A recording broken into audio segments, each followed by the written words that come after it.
Non-violence, persuasion, grâce. Alors ça, c'est très tordu, mais bougrement intelligent.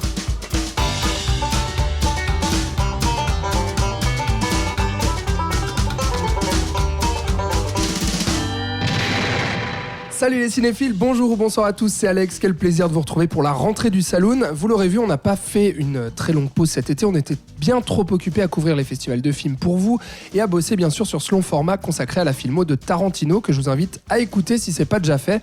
Mais ça y est, nouvelle saison, nouveau film et nouveau débat. On commence dans l'horreur avec la suite tant attendue de Ça ou It, deuxième chapitre consacré au clown tueur de Stephen King qui avait eu sa première gloire avec un téléfilm dans les années 90 et qui a ensuite connu un succès retentissant en 2017 avec le premier volet qui était déjà réalisé par l'Argentin Andrés Muschietti. Tout comme Ça chapitre 2 qui est dans les salles depuis le 11 septembre et dont nous allons débattre avec Florian Pouplin, notre fan préféré de Stephen King. Salut Florian. Salut Alex. Oui, je me trompe pas. Non, je pense pas. C'est d'ailleurs pour ça qu'on t'a invité. Oh, merci. Ouais, voilà. Thibaut Ducret, notre coulrophobe préféré. Salut Thibaut. Bonjour, les clowns me terrifient. Oui, c'est ça. Bon, c'est ce qu'on va voir en tout cas. Aller, là. Alors, si vous tenez bien vos enfants et que les nez rouges ne vous font pas peur, alors on y va. C'est chouette comme métaphore, non? C'est pas une métaphore, c'est une périphrase. Oh, fais pas chier. Ça, c'est une métaphore. À la fin du premier épisode en 1989, dans la petite ville de Derry, les 7 gamins du club des losers avaient réussi à vaincre Ça, un clown métamorphe bouffeur d'enfants qui hantait leur cauchemar. Ils s'étaient alors fait la promesse de s'entraider si toutefois Ça venait à revenir. 27 ans plus tard, bien sûr, revoilà le clown, incarné à nouveau par le terrifiant Bill Skarsgård, et revoilà les enfants, cette fois devenus adultes. On retrouve notamment James McAvoy, Jessica Chastain ou Bill Hader au casting. Enfants devenus adultes qui se réunissent donc à nouveau, et c'est reparti pour un tour, un mauvais tour d'ailleurs.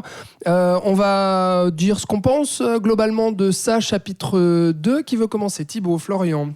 Thibaut, comme d'habitude. Allez, je commence.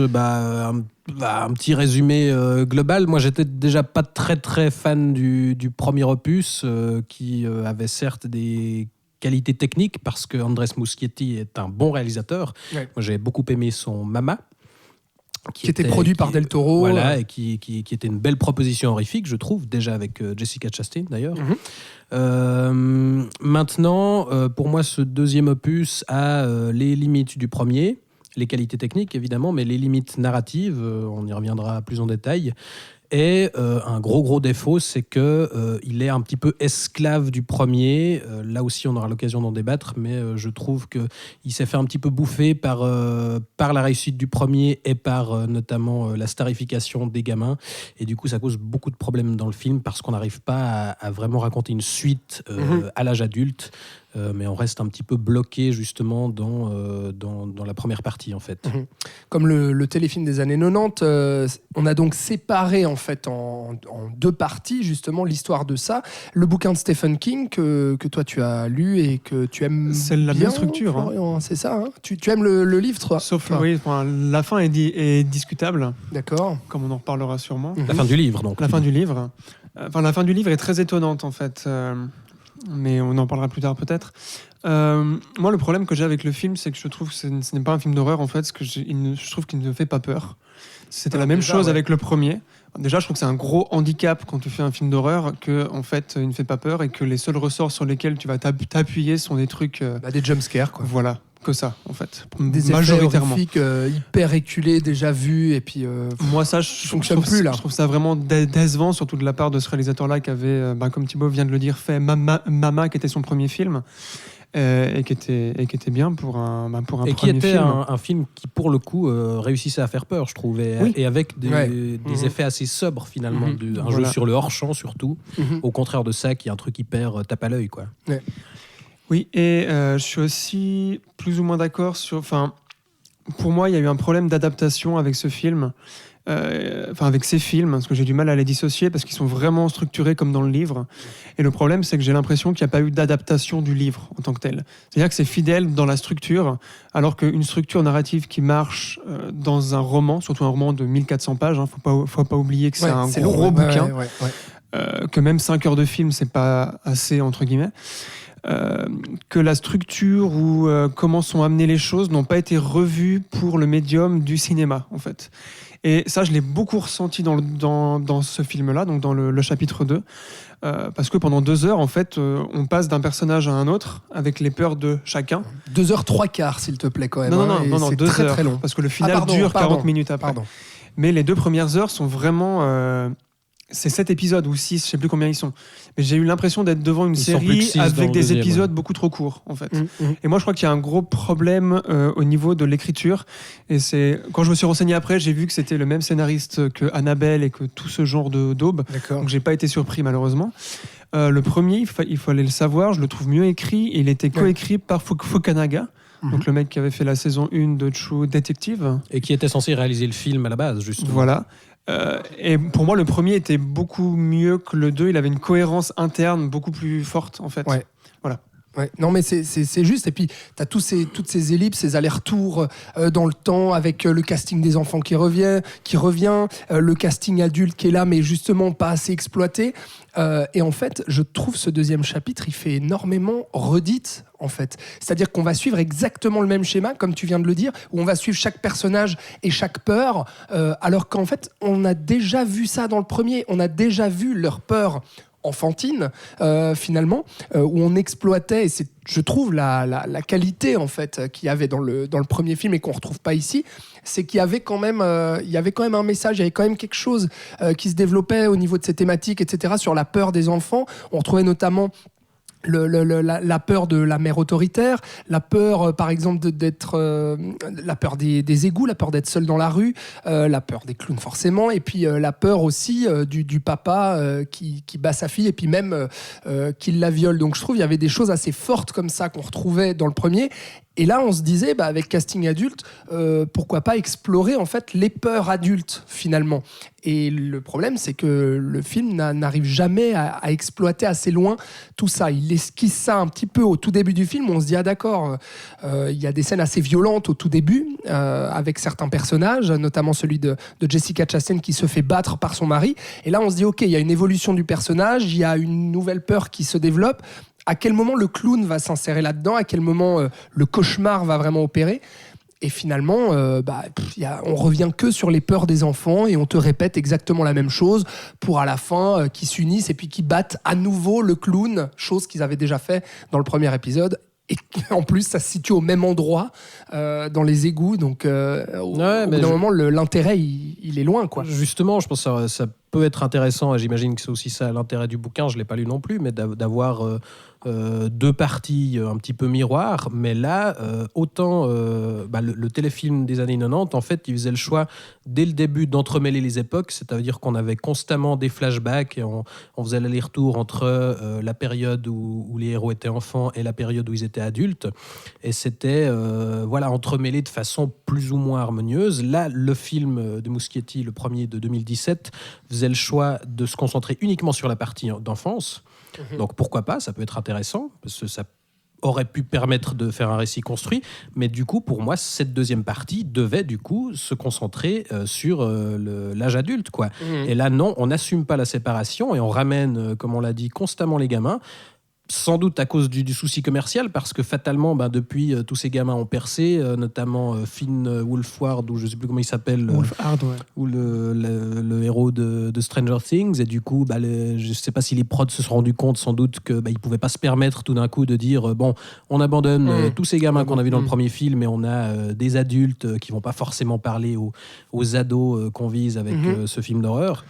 Et du coup, effectivement, comme tu l'as dit, il y a un gros truc de redite, parce que tous les flashbacks, alors il y a des nouvelles propositions horrifiques où il y a peut-être 2-3 idées par-ci par-là. Visuelles, en fait. Les propositions, elles sont uniquement visuelles. Mais effectivement, pour le reste, on répète ce qu'on savait déjà, en fait. Et même, ça mène même à un plus gros problème pour moi, c'est qu'il y a certains personnages qui sont carrément bloqués dans des figures d'enfants. C'est-à-dire que les acteurs adultes sont réduits à imiter leur version gamin. James McAvoy, par exemple. Alors moi, pour moi, tu un penses des pas à lui pires, c'est Bill Hader Ouais. qui là Qui joue le cabotine, binoclard, qui cabotine à mort pour. Alors il y a un souci assez poussé pour la ressemblance physique. Moi, je trouve que tous, on croit qu'effectivement ça a pu être ces enfants-là. Sauf qu'il y a des personnages. Bill Hader, le personnage de Eddie, je me souviens plus le nom de l'acteur, mais le petit asthmatique, qui là aussi, j'ai l'impression de voir Tom Hanks dans Big, quoi. Où, je suis un enfant bloqué dans un corps d'adulte, alors que c'est justement l'idée, c'est que 27 ans se sont écoulés, donc on aurait pu justement adapter les peurs enfantines aux peurs adultes. En fait, ce qui est intéressant dans le livre, c'est que tous ces adultes sont devenus adultes, et ça, on le ressent beaucoup, et là, je trouve qu'on ne le ressent pas, donc je rebondis sur ce que tu viens de dire, c'est-à-dire que dès le début, les adultes sont pas assez caractérisés, en fait. C'était un gros risque d'introduire des nouveaux personnages, parce que même si c'est les mêmes, c'est quand même des nouveaux personnages, c'est pas les mêmes acteurs. Et même en 2h49, on n'a pas le temps d'avoir une empathie pour ces personnages adultes, qui en fait n'en sont même pas, parce qu'ils sont même pas caractérisés comme étant adultes. Et tout le propos du bouquin était de faire... La structure était exactement comme celle des films, hein, dans le livre. Il y avait vraiment enfants, adultes. C'est que dans la seconde partie, les adultes vont devoir redevenir enfants, ce qui va leur demander toute une évolution un peu inversée pour pouvoir vaincre ça, parce qu'à la fin, c'est grâce à leur imagination qu'ils vont réussir à vaincre ça. C'est un peu développé dans le film, là, quand même. Il ramène ça dans le final, mais de façon mais vraiment, genre en ouais. 1 minute 30, tu vois. Et l'introduction, je sais plus à quel moment c'est, mais il y a au tout début du film, enfin, après le premier meurtre, il y a un tout petit passage où on dit on se rappelait pas parce qu'on est parti de Derry, machin. Et ils se rappellent comme ça, ils redeviennent enfants. Voilà, tout leur revient, et à partir de ce moment-là, ils sont enfants. Donc si tu veux, tout ce que le bouquin mettait plus de 1000 pages à faire, après la première vingtaine de minutes du film, c'est fait. Donc après, il se passe rien. Après, c'est de la redite, exactement comme vous venez de dire. Et surtout, je sais pas comment c'est géré dans le bouquin, mais là, dans le film, ça redevient des enfants comment ?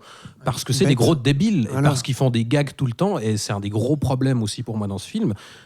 C'était un petit peu le cas du premier, mais dans mon souvenir, c'était pas plus gênant que ça. Mais c'est qu'on désamorce constamment, ou en tout cas très régulièrement, les séquences horrifiques avec des petits gags, avec des personnages qui réagissent. Oh merde, ou là, qu'est-ce qui se passe ? Je trouve qu'il n'y en a pas trop quand même. Non, ça va. Ah, moi, il y en a beaucoup. Enfin, je trouve qu'il y a beaucoup de scènes d'horreur avec le clown qui tombe à plat à cause de ça. Et même, il y a certains trucs carrément insupportables où on se moque même de certains passages du premier film. Enfin, il y a quand même une scène où Bill Hader dit vous vous souvenez, dans le premier film, quand le clown dansait comme un débile, et il fait référence justement à une scène du premier qui était devenue un gif, parce qu'il y a ce fameux plan où Pennywise danse de façon un petit peu bizarre. Et donc, on a un espèce de discours méta hyper cynique et hyper racoleur. Et moi, c'est ça aussi qui me gêne dans ce film, c'est qu'on est à fond dans cette mouvance de films d'horreur qui s'adresse aux ados qu'on pense débiles et à qui il faut faire des clins d'œil constamment. Et moi, j'attends un peu plus d'un film d'horreur et d'une adaptation de Stephen King. Et d'autant que là, justement, le problème aussi avec ces personnages adultes, je pense aussi c'est le casting, justement, parce que tous, tu sens qu'ils cabotinent un peu, ils savent pas trop, ils font un peu leur taf, mais du coup, ils le font un peu mal. Et le problème, justement, c'est que le casting d'enfants, je trouvais que c'était la force, en fait, du premier film. Elle marchait bien, cette bande de losers, un peu en référence, justement, à Stranger Things. À chaque podcast, je me merde. C'est toujours si compliqué. Celui-là, j'arrive pas à le dire, quoi. C'est vraiment complexe. Non, mais voilà, je trouvais que cette bande de gamins, et puis là encore, dans le deuxième, il y a un truc, il y a une alchimie entre eux, il y a une forme de vérité à l'écran qui justement te rattache un peu. Là, avec le casting adulte, non seulement les personnages sont mal écrits, mais en plus tu t'attaches à aucun acteur, à aucune actrice. Et justement, sur ces peurs adultes, je reviens juste tout petit peu là-dessus, mais au tout début du film, il y a justement cette... Je parlais des peurs adultes, ce truc un peu esquissé avec Jessica Chastain qui se fait battre par son mari. Puis en fait, là, on se dit, pourquoi pas ? Et puis, il pourrait développer ça après. Et puis, il pourrait développer peut-être quelque chose pour chaque personnage adulte. Mais en fait, il y a juste ça qui est là. Et puis, on devine sacrément pourquoi, dans un film hollywoodien comme ça, on a placé ça à ce moment-là. Comme au tout début, on place un truc qui est potentiellement intéressant avec Xavier Dolan, en fait, le réalisateur canadien qui est aussi acteur et puis qui avait voué justement un culte au premier film de 2017 et puis là qui se retrouve à jouer un personnage homosexuel qui se fait tabasser en fait dans une fête foraine au tout début du film, où là aussi on se dit ah bah ouais, pourquoi pas, là aussi il y a une peur adulte de l'homosexuel qui essaye de vivre sa vie tranquillement et qui se fait tabasser par des abrutis. C'est d'ailleurs un des enjeux pour un des personnages du groupe de héros. Exactement, ouais, pour un des héros, c'est un des enjeux. Et puis là aussi, c'est pas développé. Le personnage de Xavier Dolan, tu sens que c'est le truc un peu, on va te foutre dans le film parce que c'est assez sympa. Et puis on va bien au début, justement, taper dans ces mouvements-là. Et puis bien sûr, on pense à MeToo, etc. Avec ce truc de bon, bah voilà, on va montrer l'homme qui bat sa femme au foyer. Et finalement, dans tout le film, il y a rien. C'est dans le livre tout ça. Je crois pas qu'il y ait des références à ce qui se passe maintenant en fait, au niveau du genre et au niveau de tout ce qui est du féminisme. Toutes ces scènes étaient dans le livre. Mais disons que la manière dont c'est abordé, que c'est juste esquissé comme ça et ensuite bouf, on n'en parle plus, on n'y touche plus et puis on n'en fait rien avec le personnage. Moi je pense que c'est juste que c'est mal écrit. Je crois pas qu'il y ait de référence. Ouais. Peut-être. Mais j'en sais rien, hein, mais disons que c'était assez frappant là-dessus. Et du coup, bon, bah après, voilà quoi. Et le clown aussi, qu'on voit beaucoup trop, et puis qui répète un petit peu les mêmes mimiques, les mêmes bizarreries, les mêmes angoisses. Ça aurait pu être intéressant le fait qu'on le voit en fait. Parce qu'il aurait pu devenir un personnage, mais ils en font strictement rien. Ouais. Il fait pas peur, il est juste là pour dire des conneries. Enfin, c'est même pas des conneries. Il essaye de faire peur, il y arrive pas. Je trouve ça risible. Ça devient vraiment un boogeyman à la Freddy qui est là, qui fait des blagues et qui effectivement perd petit à petit de sa puissance horrifique. C'est ça. Parce que ça aurait été, ça aurait été intéressant de voir un méchant, et j'attendais le 2 pour ça, un méchant qui soit présent en fait, puisque dans les films d'horreur de plus en plus, on en montre le moins et puis d'un coup tu fais un jumpscare, c'est un truc que Alien a genre inventé entre guillemets et c'est utilisé depuis voilà. Là j'aurais trouvé intéressant parce que le personnage de Pennywise était vu que c'est un extraterrestre, il aurait eu des choses à dire ou des... Enfin, je sais pas, mais non, ils en font rien. Je suis vraiment déçu de ça, moi, vraiment de ce personnage-là, parce que qu'il fasse pas peur, c'est pas si grave. Enfin, au pire, voilà, un manque d'imagination. Non, mais en fait, c'est mais ils le caractérisent même pas, en fait. C'est juste un clown. Là, la même chose que dans le premier, en fait. C'est-à-dire que là aussi, il aurait pu avoir une évolution. Dans le premier, même s'il faisait pas déjà très peur, mais c'était déjà mieux, je trouve. C'est parce qu'on découvrait un petit peu le personnage, et puis qu'aussi, il y avait cette scène au tout début qui était assez bonne, hein, où on le voit à peine dans l'ombre, caché dans les égouts, etc., qui va appeler le petit gamin qui va tuer. Cette scène, elle fonctionne vraiment bien, quoi. Et là, il y a d'ailleurs, dans ce deuxième, je trouve une scène qui fonctionne assez bien et qui fait un peu écho à cette scène d'ouverture du premier film, qui est la scène dans le stade, c'est ça ? Dans le stade, exactement, où il attire une fillette sous les gradins, en fait, et il est dans l'ombre, il tient une luciole, et là, justement, c'est une scène horrifique où c'est pas un bout, où on n'a pas un Pennywise qui cabotine et qui surgit dans l'écran, mais où il essaie de séduire, justement. Enfin, il joue sur une des peurs de la gamine, et il essaie de l'attirer à lui, justement, en la séduisant et pas en lui gueulant au visage, quoi. Et là, on a un moment qui, je trouve, fonctionne assez bien, mais c'est une scène parmi beaucoup d'autres où c'est juste un truc hyper tape à l'œil, où on balance des trucs à l'écran et puis bouf, on joue sur la surprise et pas sur la peur ou l'angoisse. Exactement. Et là-dessus aussi, il y en a pas assez de scènes comme ça où ils bouffent des gamins, parce qu'en fait, le fait que toi, t'aimes bien avoir bouffé des gamins. Ah bah c'est clair, c'est clair. Et puis dans le 1, franchement, ça claquait. On se disait ça y est, dans un film grand public comme ça, on peut voir un petit peu de gore, etc. C'est vrai qu'un des intérêts par rapport aux téléfilms des années 90, c'est qu'ils pouvaient se permettre d'aller plus dans le gore, justement, là, et de moins édulcorer le récit. Exactement. Et dans le film de 2017, ça se permettait ça, et puis je trouvais que c'était un des points positifs. Mais là, du coup, le problème, c'est que ce groupe des losers se réunit parce que ça est revenu et que ça est censé être menaçant et peser une menace sur la ville de Derry et sur les enfants de Derry. Puis finalement, il enlève un ou deux gamins, il en bouffe une. Et là aussi, on sent pas assez cette menace peser, cet effroi et le fait que allez-y les enfants, le club des losers, il faut détruire ça parce qu'il est en train de détruire la ville, quoi. Donc là aussi, il y a aussi beaucoup de choses qui sont assez mal amenées. Tout le truc avec le rite indien. Alors c'est dans le bouquin, ça d'ailleurs. Je me suis posé la question parce que ça a l'air d'être un truc vraiment inséré au chausse-pied dans l'intrigue. En fait, les deux films sont très fidèles, mais c'est juste qu'ils n'ont pas ils réussissent pas à bien amener ça en fait. Et donc moi, à bien amener ça. donc tous les souvenirs que j'avais moi, si tu veux, du livre, c'était sont complètement. Enfin, par exemple, l'exemple du rite, du rituel, dans le film, fait complètement ridicule, vraiment. Mais dès qu'il donne cette idée au tout début. J'étais là, ah ouais, c'est vrai qu'il y avait ça dans le livre, c'était cool. Et pour vaincre ça, il faut faire un rituel. Voilà. Et il faut qu'ils soient tous là, ouais. voilà, c'est ça. Et dans le film, ça ne passe pas. Enfin, c'est ridicule. Enfin, ça fait vraiment. Et je crois que c'est un problème aussi de ce film-là, c'est que j'ai l'impression qu'il a voulu faire un film d'horreur dans les années 80. Parce qu'il y a beaucoup de trucs un peu grotesques, notamment la scène du restaurant chinois, qui est aussi fidèle avec le bouquin. Mais le bouquin a été écrit dans les années 80. Moi, je pense qu'il aurait gagné à être updaté dans la société à laquelle on est maintenant. Parce qu'il y a plein de trucs qui, à une époque, auraient fonctionné dans le genre du cinéma d'horreur, je dis, mais qui maintenant ne marchent plus. Je suis persuadé que la scène du restaurant chinois, encore une fois, parce que c'est l'exemple qui me vient là, va faire rire beaucoup de monde. Tu veux dire visuellement, mais oui, parce qu'elle elle est un peu grotesque, quoi. Même et il y a bien surtout faite, la façon réalisée. dont elle se conclut, justement, c'est un gag. C'est ça. D'ailleurs, En plus, encore une fois, comme à la tu le projection disais à laquelle j'étais, tous les gens se sont marrés à la fin de cette scène parce que justement, on désamorce le truc là aussi. Il n'y a pas d'adaptation, c'est un copier-coller du livre, mais sauf que ça ne marche pas. Enfin, voilà. Moi, je pense que tous les défauts viennent majoritairement de là, vraiment. Ouais. Ouais. On est très sévère depuis tout à l'heure, mais c'est vrai que moi, personnellement, j'avais trouvé que le premier était une belle surprise, justement, à la fois visuelle et puis narrative aussi, la manière de traiter, je l'ai dit, ce club des losers avec ce casting de gamins. Là, c'est vrai que ça fait un peu déception. Par contre, on peut quand même donner certaines qualités à ce film, et reconnaître certaines qualités à ce film, parce que visuellement, Muschietti, vraiment, autant dans Mama que dans le premier ça que dans celui-ci, ça reste un mec qui soigne sa mise en scène, et visuellement je trouve que le film a quand même de la gueule avec certaines idées horrifiques, même si dans le mécanisme ça ne fonctionne pas et ça n'arrive pas à effrayer.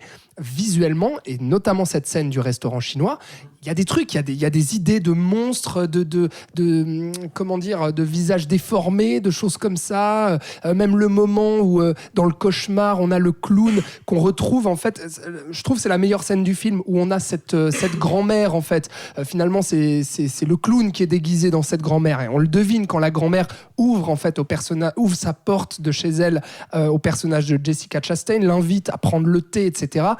Et puis on va travailler sur justement ce qui se passe aussi juste derrière Jessica Chastain, où la grand-mère va déambuler des fois à poil comme ça. Il réutilise etc. un petit peu les mécanismes de Mama, où il joue exactement. beaucoup sur l'arrière-plan, et c'est vrai qu'il y a malgré tout des idées. Alors moi je trouve ça un petit peu dommage ou révélateur peut-être que ce qui est pour moi la meilleure idée visuelle du film, ce soit un truc qu'il a piqué à Carpenter.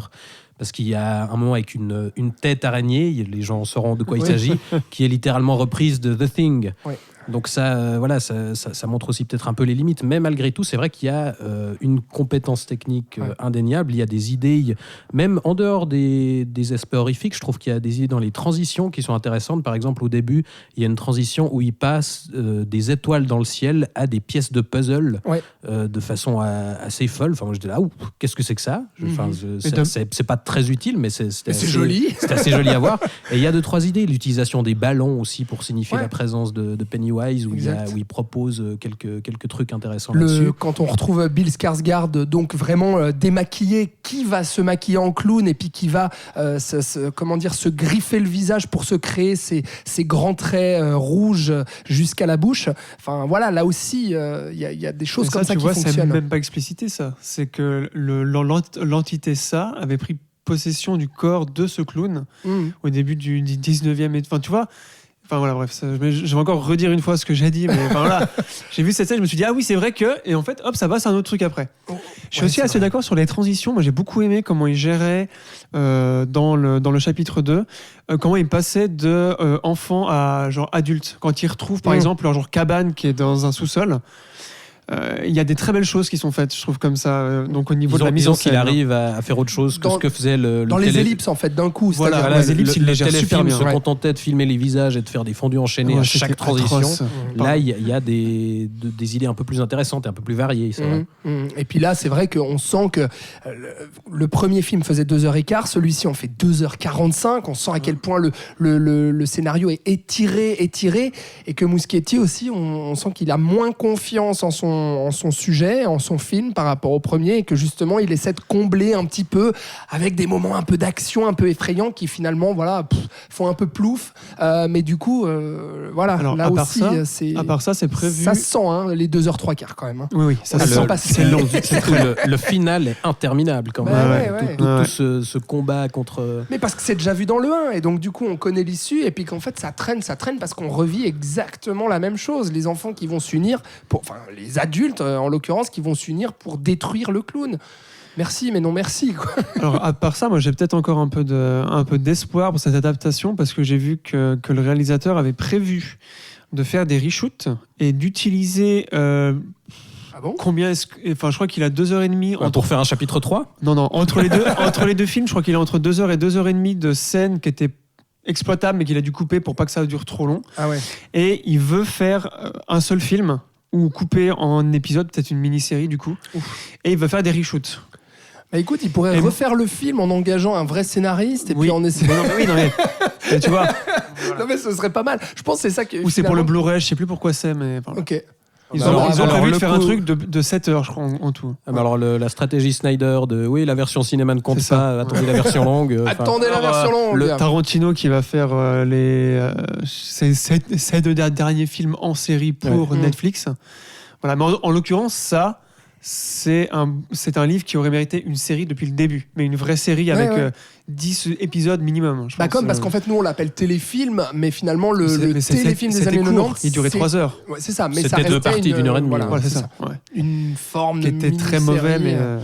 le clown faisait peur. Ouais. Enfin, moi je suis désolé, mais le clown faisait peur. Mais... Moi je voulais juste qu'on revienne sur les acteurs, t'allais peut-être y venir, mais moi c'est un point positif du film. J'allais conclure, Florian. Je suis désolé, moi je voulais juste te dire sur les acteurs, moi je trouve quand même j'étais très content de voir Bill Hader dans un rôle comme ça.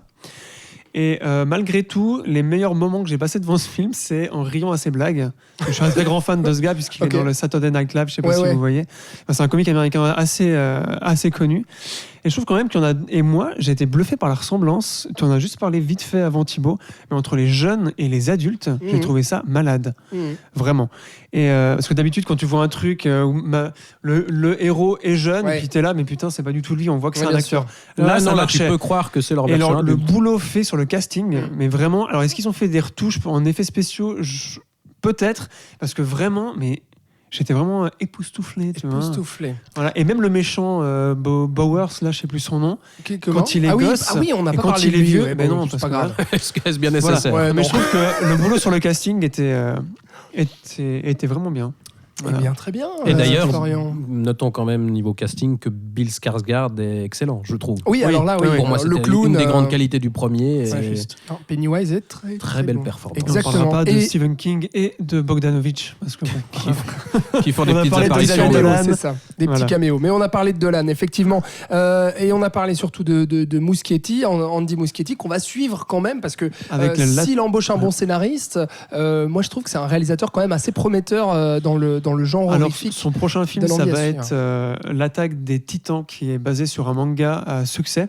D'accord. Moi, j'ai très très très peur parce qu'à chaque fois que les Américains adaptent en live quelque chose de japonais, c'est toujours raté, à part une ou deux exceptions près qui me reviennent pas. Mais ça va être son prochain film. Et peut-être qu'il va faire un truc de Flash. Je crois. Il fait le Flash 2, je crois aussi. Ah, c'est possible. Donc c'est mal barré parce qu'il va continuer à être Hollywood et avoir la pression de tous les producteurs. Et voilà. Ah oui, non, en fait, c'est lui qui doit faire The Flash. Effectivement, The Flash, pour DC. Voilà. Oui, c'est ça. Donc, bien joué, Thibaut. Grand sourire, effectivement. Bon, merci beaucoup, Florian, merci Thibaut, pour avoir donné votre avis sur ça, chapitre 2 d'Andy Muschietti. Donc, c'est en salle depuis le 11 septembre. Et puis, vous pouvez nous dire, vous, si vous l'avez déjà vu, si vous l'attendez déjà. Et puis, si vous l'avez déjà vu, ce que vous en avez pensé. Dites-le nous dans les commentaires. Instagram, Facebook, Twitter, tout ça, vous connaissez. Et puis, vous retrouverez tous les autres épisodes du Saloon Saloon sur votre plateforme de streaming préférée. On se retrouve très vite pour un prochain épisode. Ciao.